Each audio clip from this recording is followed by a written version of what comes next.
everybody. On Positively Tampa Bay, we have the opportunity to shine the light on everyday heroes who are making a difference in our community. And today's guests are certainly doing that. Their passion, their focus is raising awareness about children in the foster care system. We want you to meet Veronica and Jason Brucato. Thank you so much for coming in.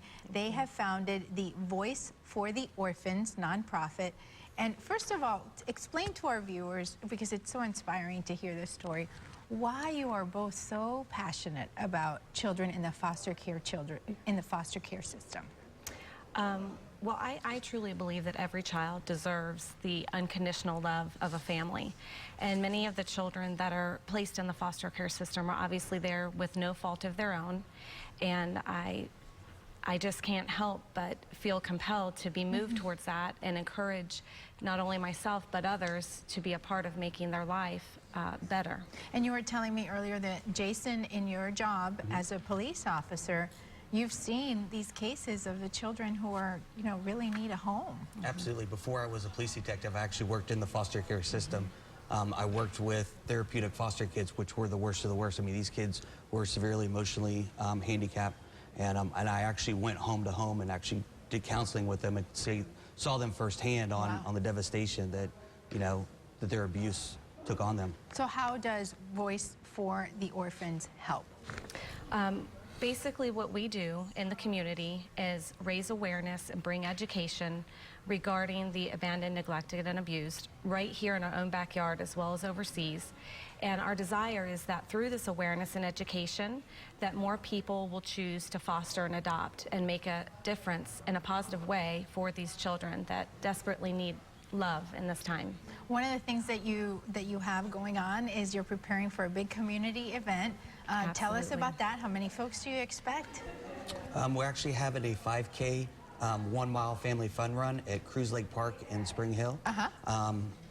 You can bring the family. We're going to have train rides, face painting. There's going to be a race. My boss, Jane Castor, Chief Jane Castor, is actually going to be the guest speaker. So it's going to be a great time to be able to come out, be able to exercise, be able to raise awareness for the community, for the foster kids. It's such a beautiful time of the year to be outside. Absolutely. And do you find that some folks come just to enjoy the scenery and then they ask questions and they learn more about the issue and try to get involved? Absolutely. A lot of people come out because they love to run, and I love to run.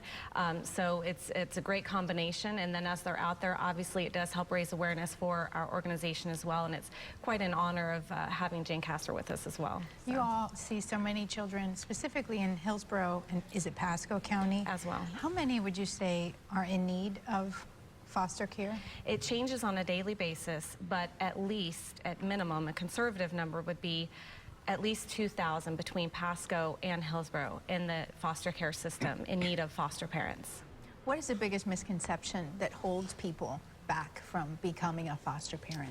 I think that they feel it would be, this is what I hear the most, if I became a foster parent and I got very attached to the child, it would be very hard to let that child go back to their biological parents. And while that may be true, if you didn't feel that way, that might mean that maybe you weren't a very good foster parent. So that's a good thing. And to be able to help a child during their one of the toughest times that they may be going through, to say that we could do that is beyond the pain that you will feel when you have to let that child go. I'm sure you hear some very inspirational stories from adults who used to be in foster care. Absolutely. What do they say? We actually have one of our volunteers with us that used to be in foster care, and she just loves what we do so much, and she's told us stories about some of the challenges that she's gone through as a foster child and how important it is that she has had people in her life as foster parents that have taken time to love her, and what a difference that has made in her life. Well, congratulations to you both. Thank you. Much success. We want to give our viewers the information on the event. Take a look on your screen. Mark your calendars. If you're not doing anything, or perhaps you should change your plans, on Saturday, November the 10th, is the 5K and the 1 mile fun run, something for everyone, so there's no excuse not to go. It's happening at Cruise Lake Park in Spring Hill. And for all the details, you can visit them online at voicefortheorphans.org.